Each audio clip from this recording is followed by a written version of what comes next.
All right. So then what if someone says, I don't have time. I just don't have time to build an online business and to do anything else. What would you say? I mean, at the end of the day, isn't the fact that you have no time the reason to do whatever it takes to get any amount of time into this so that you can create time freedom for yourself? I mean, the other option was to do what I did and just keep going down that path, and to the point where, you know, it kills you, or it kills your relationships, or it kills some part of your life. I mean, for me, it was almost, I had no time for family or friends anyway, so that was already killed. And then I was killing myself physically. So at that point in time, I would have been better off just quitting everything. So like, forget it all, go get a job at Coles for, you know, $20 an hour or something, and live like that. But at least I have my health, and then I've got the time to focus on something else that can create that for me. So what do your parents and your families and your friends think about, you know, what you've been doing?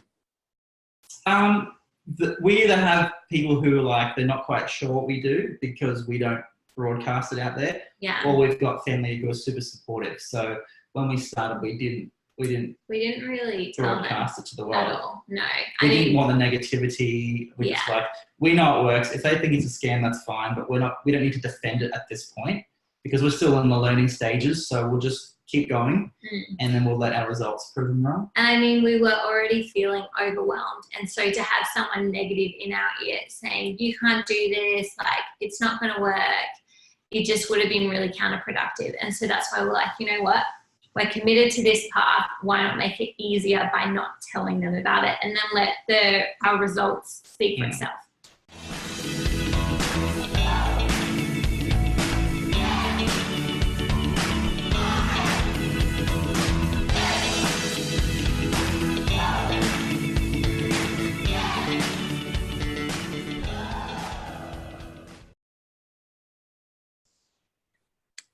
Hey, what's up, you guys? How's it going? Good. How are you? Can you see me okay? Good. Yes. Can you see and hear us? Yeah, absolutely. So yes, Luke, I see you looking at me like, what's going on? Is he lying down? Yes, I am lying down. I know. Check it out. You know what? I'll show you this cool desk that I found. And since you have like fatigue issues also, it's pretty cool. Watch. See it? Yep. Oh, nice. Yeah. So I got it on eBay for like $80, I think. Yeah. Good stuff. Yeah, so I've had to do lots of what we're doing like this, lying down. Whatever works. Totally. That's right. You make it work. Yeah. So thank you for joining me, you guys. I really appreciate it. Oh, no worries. Yeah, thanks for asking us. Yeah. Absolutely. Yeah. And I think our stories are fairly similar. And so I was excited to get to connect to you guys. And I don't know if you had a chance to watch the video that I sent earlier, but I had a hard day. Right. And yeah, and you know, health was getting the best of me. And I know that, or I don't know, but I think that you guys are in a really similar situation to my wife and me. And you kind of are unemployable. And so you have to find other options in order to earn a living. And so I would love for you guys to share your story. And I know that you have found success, and I think that's amazing. And I want to talk about that too. But I think if you were to tell the people who are going to watch this conversation what it was in the first place that prompted you guys to turn to the internet to earn a living, and then what your experience has been, I think it would be really helpful. And so I'm hoping you'll do that. Sure. Yeah, that'd be a pleasure. Yeah, I think most people's journeys start off in a similar way. Obviously, everyone has their own journey, but as far as what prompts them, it's some sort of pain, I think, some sort of fear or something like that. And initially, it kind of started off with me because we weren't, we kind of had separate stories that came together. And I've been in the earth moving industry for over a decade in a family partnership. I was on an excavator. I was on call 24/7, 7 days a week. So some weeks, like the biggest week I worked was 103 hours. But whoa, are you serious? That's insane. That is insane. I don't think I've ever heard that from anybody before. Yeah. Yeah, and that to me wasn't that bad because I had this weird idea that you had to work hard, you know, because I was, you know, had the future in mind, but it just got that bad that I developed chronic fatigue and fibromyalgia, and just went downhill really quickly. Fell asleep at the wheel, had a head-on car accident, airlifted to the hospital. And then went back to work 3 weeks later, and kept doing 3 weeks after the accident. Yeah, and just kept doing the whole thing again. And it was a bit of a wake-up call. I knew I had to get out, which was kind of cool. And I guess at that point, I started to think outside the box a little bit, that I could actually take control of my circumstances. And when was this? 2009. So I was about 9 years into earth moving. I was in the partnership with my dad and my brother. How old were you then? I don't know. I suffer with brain fog and memory loss as a result of all this as well. So that's the headache. I'm sure you'll understand. Yeah. So at that point, like, I'd been in this family partnership, and it was quite stressful. And I think at that point I first realized that, hey, I need to do something, because I will literally kill myself. I've had one miracle. I've made it out of the car accident alive. I don't want that to happen again. So at that point, I started to think of ways to get out. Were you and Brooke together at the time, or did you not know each other yet? No, we hadn't met at this point. Okay, that's cool. Okay. The journey starts way, way, way back there, you know, and it kind of, I think a lot of people think their journey starts from when they open their mind or when they look into online business, but it's really the years prior to that kind of, you know, sets you up to open your mind and look into something else. And the first thing I did was opening my mind to, like I said, the fact that I could change my circumstances. And so I said to my dad, hey, I can't do this. It's going to kill me. I'm going to start thinking about a way to get out. And so long story short, we ended up splitting the business, and I created my own earth moving company, and it just made things worse. But I kind of had that. And it made things worse. Why? Because more responsibility, more work? Yeah, more hats. I'm now doing bookkeeping. I'm now doing repairs and maintenance. I'm still working the same hours, if not more. So it is the same thing, but worse, which kind of fast forwarded my health in a negative way. But I knew that, hey, I'd taken somewhat control of my life at that point, and now I could continue to take even more control of my life. So I ended up selling the business and trying a few other jobs, disability support work, and selling cars at a car dealership. But it just got to the point where I just had to quit. Otherwise, I probably just would have killed myself, just working that hard. And really those jobs that were in between were just like, okay, we need income. So at that point we were married. Yeah. We just need income. Like, what could you do? Well, wait, so Brooke, what were you doing for a living before you met Luke? So before that, I did an accounting degree, which I definitely felt like it was a wise decision, just because, I mean, that's what we're taught in school, to go to uni and get a degree so that you can get a stable job. And everything I knew about accounting was that this was a really great space where you have the potential to earn a high income. And I knew that I was good at maths. And so I was like, hey, this seems like a really logical path to take. But I just had this feeling in my gut that, you know what, this is just not for me. I didn't feel fulfilled in the degree at all. And so the idea of actually becoming an accountant, honestly, it terrified me, because I just saw people 10 years, 20 years, 30 years down the track, and I didn't want to be them. I didn't want to be someone who was trading most of their week, all of that really precious time, doing something that was really unfulfilling, stuck in a 9-to-5 office. And so I definitely had this drive to do things differently. And I mean, even at one point, so I did all of that before I was married to Luke. And then I did like bookkeeping. After that, I did bookkeeping basically the whole way through for like 6 years or something. Again, didn't love it at all. Well, I mean, yeah, that's pretty tedious work, right?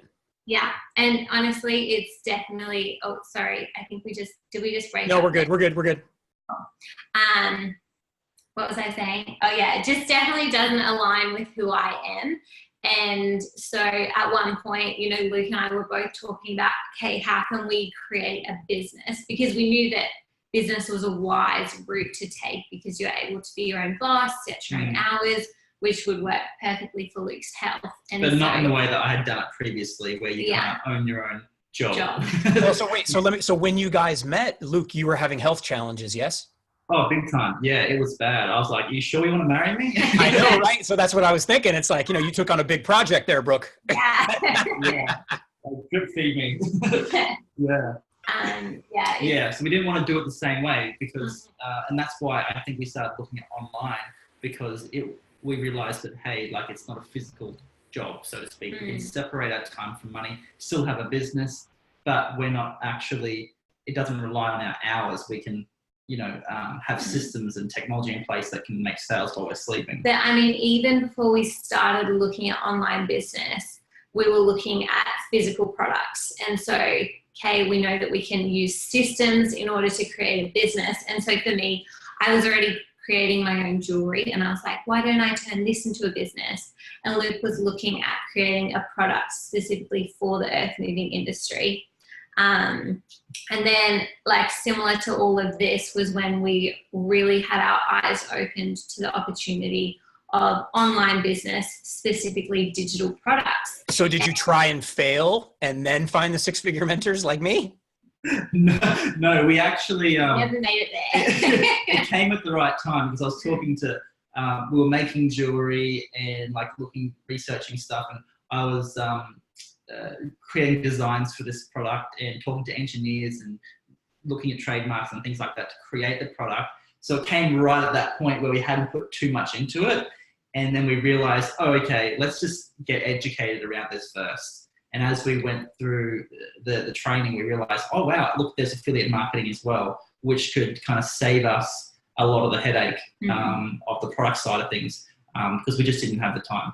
And I mean, particularly when you're dealing with health issues, for us, we're like, we need income as soon as possible so that we can really focus on Luke's health and getting... No joke. Yeah, sure. Yeah, exactly. And so we're like, okay, affiliate marketing for us is the most logical path to go down, because it means that we can spend way less time building the business and way more time focusing on Luke's health. So how did you guys actually meet? We met at like a community center, so we have like mutual friends that kind of all hang out there. Gotcha. And yeah, it's a local like place with like a gymnasium, and there's like a coffee shop and skate park. Yeah, it's like a real nice community focused thing. Yeah. So so you guys are in Australia, yeah? Yeah. So I assume say that again. On the East Coast. Okay, and I assume you say East Coast because you're proud, because the West Coast is different? Yes. Well, basically the West Coast only has Perth. That's it. The East Coast is where pretty much everyone lives. Gotcha. Yeah, so I lost my train of thought, but I guess, because of your accents and everything, I want to make sure people know you're in Australia, not England, Sure. Yeah, I think our accents are pretty Australian. Yeah, they are, now that you say that, for sure. Yeah. So when did you guys discover the Six-Figure Mentors and start doing this? So we were married in 2015 at the very beginning. So just 4 years now, just over 4 years. Been married just over 4 years, yeah. And then we found the Six-Figure Mentors in 2016. Yeah. So I just quit at the sales jobs at a car dealership. And I've given up, and I'm like, I'm just going to focus on my health. Yeah, we're just like, it's time for you to just do nothing else except for focus on it. And so we were living off savings at the time, and it was about a month and a half into that time of me just doing nothing and being like, I've got to find something online or something, that I came across an ad. So I was kind of searching for online stuff at that point. Same here.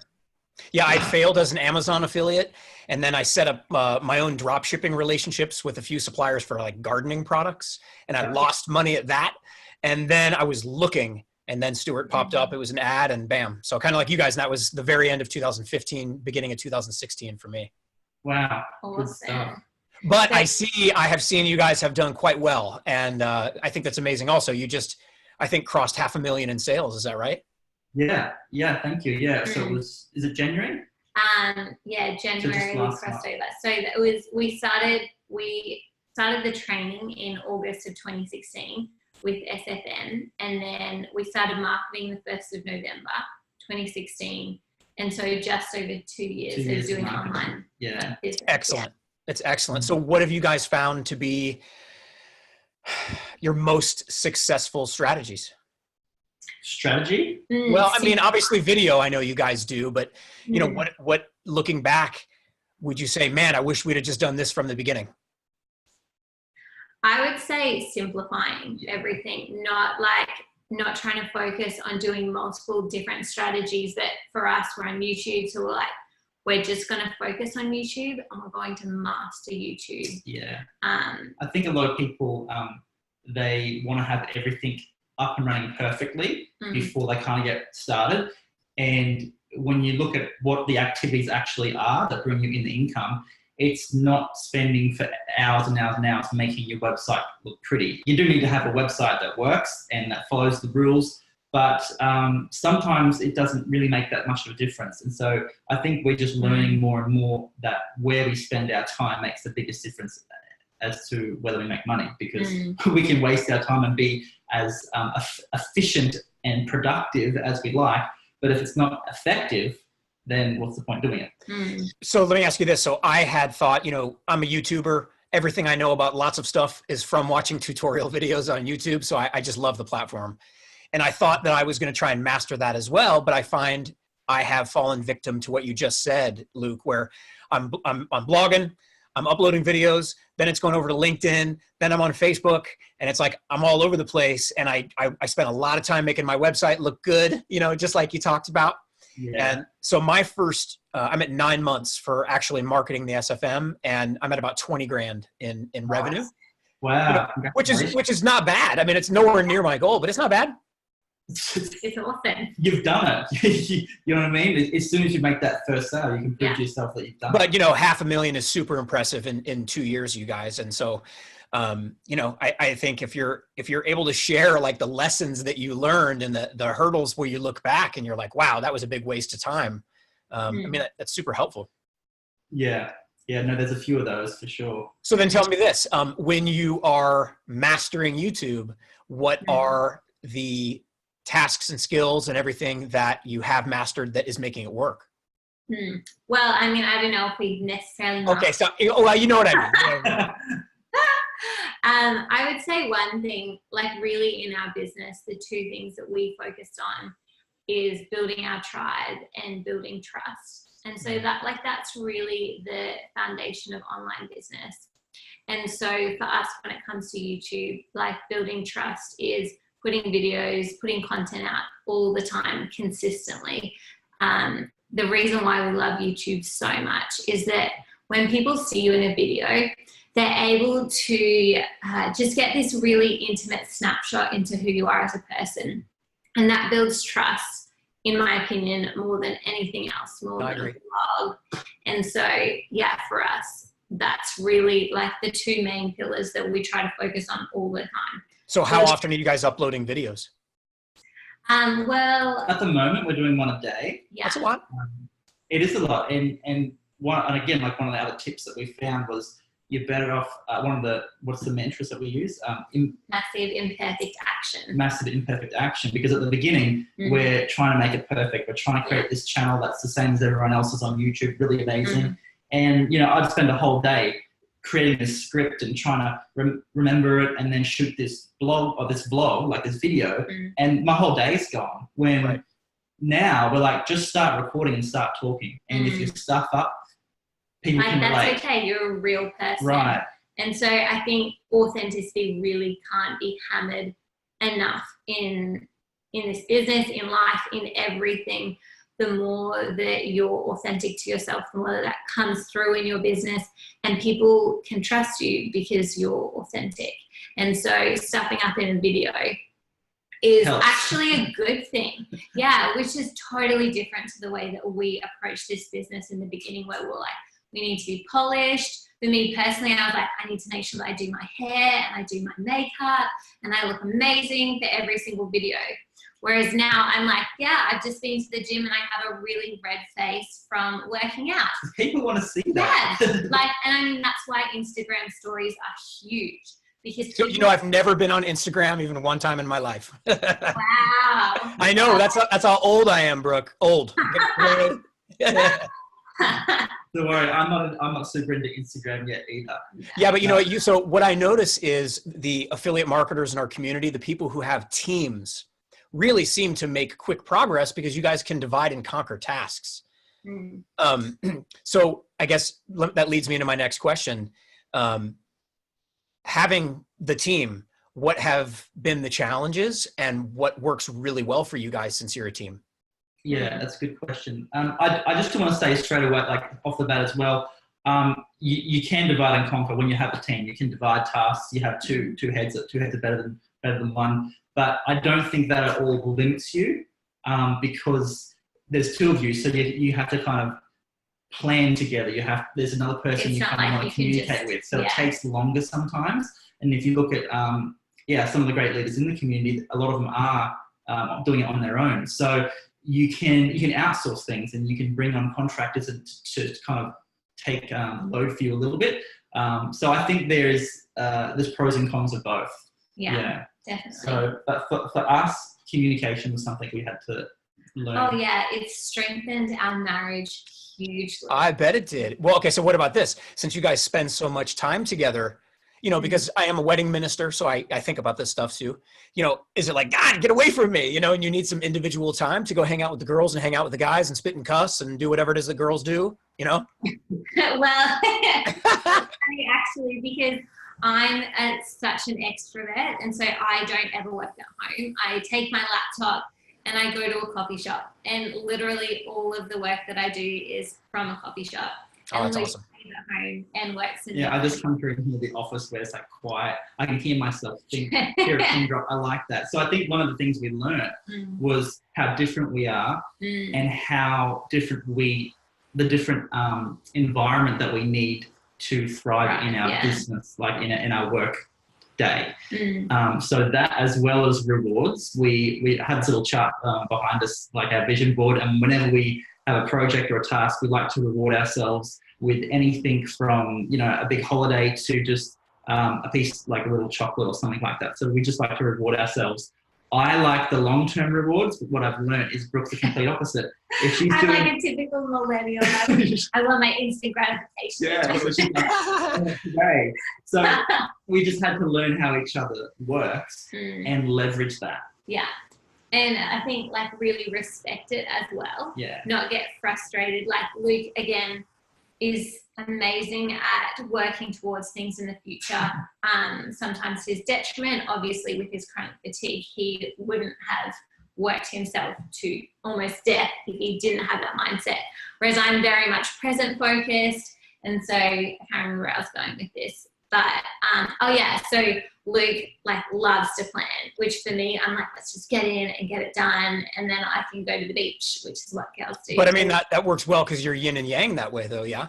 Exactly. And so for us, I think for me, I had to learn a lot of patience in terms of listening to Luke and allowing him to talk out the plans and what he wanted to do. And vice versa. I had to listen to a lot of Brooke's way of doing things and being like, okay, we will do it that way. But that's what I've learned as well. I don't even mind sometimes just forgetting my idea and just going with Brooke's, because she'll like the business more. She'll love working more. It's more effortless for us. And if she's excited, it works, and I'm excited. So happy wife, happy life. Something that exactly right.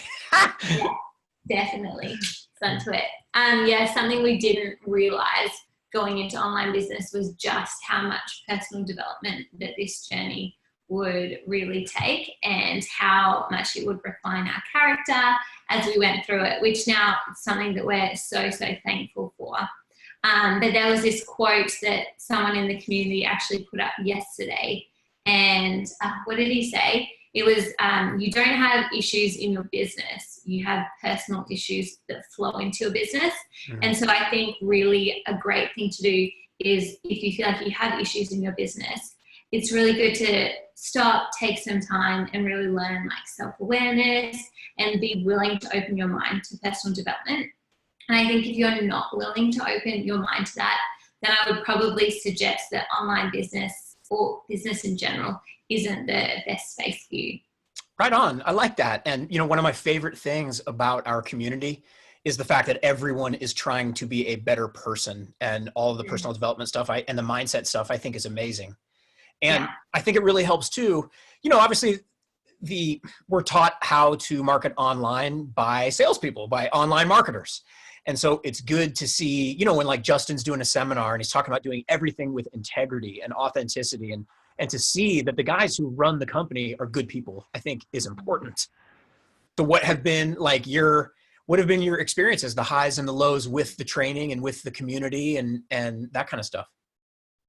Yeah, I think straight away, one of the lows we went through when we started the training was just because it just felt overwhelming. It was completely new. There was this technology and terms and stuff. We didn't even know what it was and how, we just didn't understand it. So there was a lot of Googling and trying to understand online business. And obviously the training's amazing, it's step by step, but it's something new. And we hadn't done that for a long time. So it was a little bit overwhelming, and we had to really focus on, again, the things that were going to get us to move forward. We didn't have our business up and running when we started the training, but there's so many amazing webinars, and you can get connected to so many Facebook groups and people and stuff like that. And we had to just focus on, the step-by-step training to learn what we needed to learn to get up and running, that sort of thing. Would you say that was the first one? Yeah, I mean, that was definitely a big struggle for us, learning how to focus in on one thing rather than getting overwhelmed and allowing our overwhelm to stop us from moving forward. Yeah, so I think actually... So how do you guys stay focused on YouTube when the Facebook community is so incredibly active and there's so much great stuff? And so that's why I find, like, I thought I was going to master YouTube, but I get so distracted because the community is so active on Facebook. Like, how do you reconcile the two and keep the spotlight of your attention on those income producing activities? We have little reminders around the place. So these little, actually, I think that's one we had at the beginning.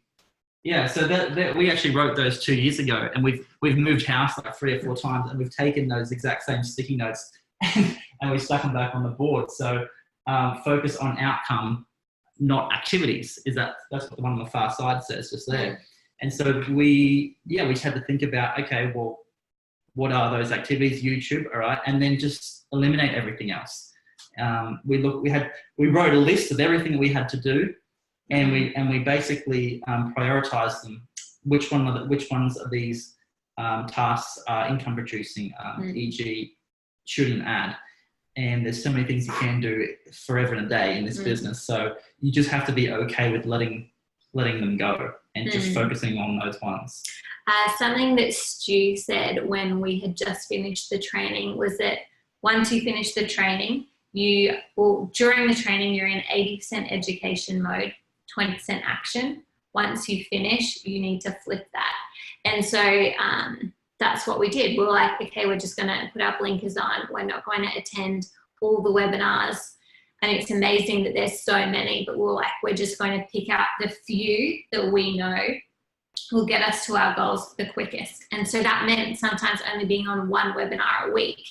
But it meant that, the very limited time that we did have, we could get stuff done. We're actually taking action, because in reality, sitting on webinars isn't going to build your business. I get that. Yeah. I'm guilty of, getting analysis paralysis after being, on so many training webinars where you're like, geez, I think I know a lot now. I've got a bunch of notes, but now where do I go with it? So I'm wondering with daily uploads to YouTube, are you tagging and optimizing all the videos and editing, or are you just kind of throwing them up there and letting the universe take it? Yeah. Well, our strategy is not organic search engine optimization through video. We're putting those videos out there specifically for our list. And in the process, over time, Google's going to see us uploading, and there'll come out some, organic traffic from that. So, yeah. Yeah, so all of those videos that we upload to YouTube, we email out to our list. And that's daily, it sounds like, yeah? Yeah, at the moment. Yeah, we didn't do it at the start, but we just learned it's easier to do that. We were writing blogs at the beginning, and it was just taking ages. And we're like, a video takes like 3 or 5 minutes. Just start recording and get it done. And don't focus on the perfection. Like, over time, we'll get better, and just trust that we will get better. Yeah, and I think that that's another big thing, is learning to put it out there, even if you're not like, this is the most amazing video I've ever produced, but just putting it out there anyway. So that was one of the challenges. So what would you say to someone who's going to watch this, who wants to go into business for themselves online and earn a living that way, but they're afraid to be on camera? Then what? I would say, you can do it without being on camera, but the question is how badly do you want to make it work? Because we didn't want to be on camera. There was no way. I was like, no way am I being on camera. I don't want to record vlogs. But then I was like, I just realized the opportunity. We both did. And we were like, you know what? We want this more than anything. And we're going to do whatever it takes. And I get it. Yeah, that's all I would say to that person. Like, how badly do you actually... But have you guys done like Bing or Google AdWords, just like straight text ads or anything? I've dabbled with a few text ads, like way back, you know, with my old business, and just got nowhere. And I know, like, they all platforms work. So, you know, you just have to be very strategic and be as smart as you can about, okay, why you're choosing that platform, and then master it. So, yeah. But yeah, I've got a friend who he just has started the journey with my guidance and help, and he was already doing Bing ads and selling affiliate products on ClickBank. Yeah. And then he starts going through the training. He's like, man, I guess I got to do YouTube ads. I'm like, no, you don't. Not if you know, and he just like, I don't want to be on camera. And I said, man, then go through the Bing training and continue to get good at that. You know, you don't have to be on camera if you don't want to. No, exactly.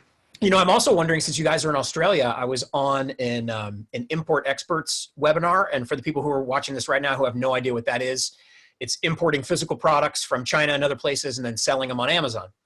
And the gal who was leading the webinar is from Australia. And she said that Amazon is pretty much brand new in Australia. And so the people who establish their Amazon store, I guess, or reputation now, being new and first on the platform, gets the overwhelming majority of the traffic for searches sent to them. And so I'm wondering, since you guys are in Australia, what the talk around town is with Amazon, and as marketers, if you guys are trying to take advantage of selling physical products on Amazon at some point, since it seems to be such a big deal in Australia now. Well, I think just the fact that we don't really hear anything because we're not around it, like, that's a testament to itself. So it's not big in Australia. It is new. I mean, yesterday I went straight we go to eBay to buy stuff, you know, here, but Amazon is growing, like it's expanding. And so you're 100% right. If you can get on the front end of that, then there's a huge opportunity there. So yeah, we don't really hear anything about it because it's not talked about, but it is growing. So, but for us personally, like, we're not even going to dabble in it because, again, it all comes back to that focus. What the strategy is. Yeah, and our strategy is right now affiliate marketing. That is doing super well for us. And so, to be honest as well, like, what we value most is our lifestyle. It's not about like creating like mass wealth. And so that's good. Yeah. I love that. It's not necessarily about money for me either. It's just about the freedom and not being tied down to something that I don't love. Being able to lay your head on the pillow while you're working. Right? Totally. And tattoos can show, and I can just be myself, and that's an amazing thing. I was going to say before, they're amazing tats. It's so colorful. Oh, super talented. I wish I could show you, but anyways, but yeah. Yeah. Well, whatever. Wow. That's so nice. Yeah. But yeah, so Amazon, there is, like, we've chosen the affiliate side because that's what we've decided to do. But, you know, like, our capacity is quite small and has always been with my fatigue and stuff. But yeah, there is an opportunity. Amazon would be, I've always thought of that. Imagine jumping on it now, like, there is an opportunity there, especially in Australia. And I mean, it is tempting, we're not going to lie, but we just have to remind ourselves, no, like, what is this really about for us?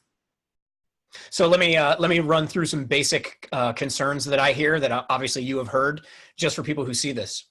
What if someone says, I don't trust it, it's a scam, I've been scammed before online, or I know people who've been scammed? What would you say to them? I would say, if you always have the mindset it's a scam without actually having experienced it or looking into it, like, genuinely with an open mind, nothing will change your mind. Does that make sense? So yeah. Like, a man convinced against his will is of the same opinion still. So if you think it's a scam and you're not willing to open your mind, well, you'll never get to that point where you'll never get create an online business for yourself because you'll think it's a scam. So you'll get what you've always got. I would also just bring up Google compliance as well, which is a big thing that Google has brought in. And so there's heaps less scams now because Google has brought in so many laws. that stop people who do paid advertising from creating scams, basically. Well, yeah, they want to protect the users. I didn't even realize back in the day that when I'm using Google and they show me results, they're trying to create a user experience for the people who are searching. And so they want to make sure that the people who are searching on Google are safe and protected and all that kind of stuff. I mean, other than Google mining everyone's privacy. But all right. So then what if someone says, I don't have time. I just don't have time to build an online business and to do anything else. What would you say? I would say, isn't this the best time then to build a business that will give you time freedom? Absolutely. We're not going to say that it's going to be easy, because reality is it's going to be hard, and sometimes you might have to do 14-hour days and come home after work and then work on your online business. But reality is that, like, what's the alternative? You just keep going down the same path that you are, or you can maybe put in a year, 2 years, 3 years, whatever, of hard work, so that you can create for yourself passive income or leveraged income that gives you time freedom. I mean, at the end of the day, isn't the fact that you have no time the reason to do whatever it takes to get any amount of time into this so that you can create time freedom for yourself? I mean, the other option was to do what I did and just keep going down that path, and to the point where, it kills you, or it kills your relationships, or it kills some part of your life. I mean, for me, it was almost, I had no time for family or friends anyway, so that was already killed. And then I was killing myself physically. So at that point in time, I would have been better off just quitting everything. So, like, forget it all, go get a job at Coles for, $20 an hour or something, and live like that. But at least I have my health, and then I've got the time to focus on something else that can create that for me. So what do your parents and your families and your friends think about, what you've been doing?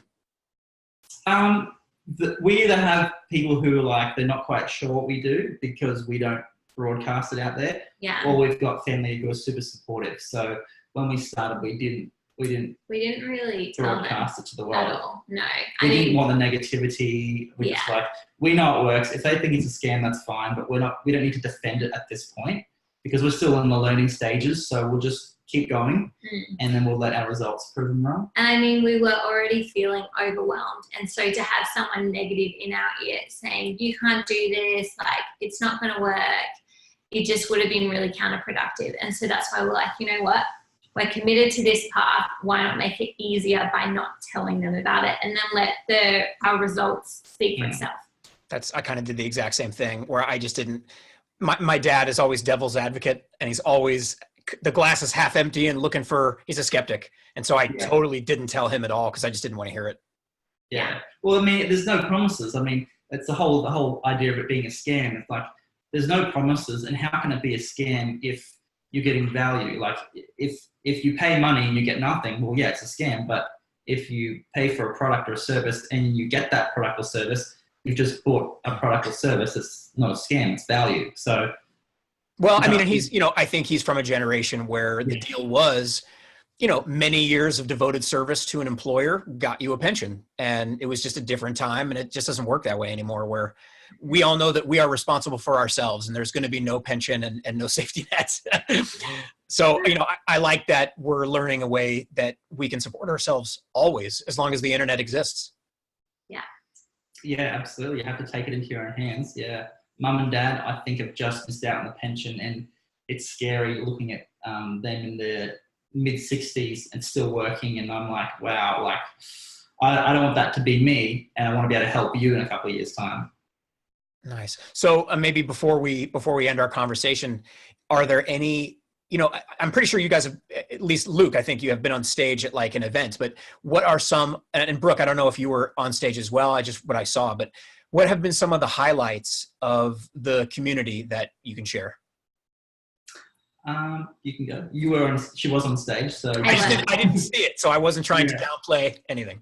Totally, no, I appreciate it. Well, it's funny, coming into this, we did not want community at all. We already have a really amazing community of friends. Oh, right on.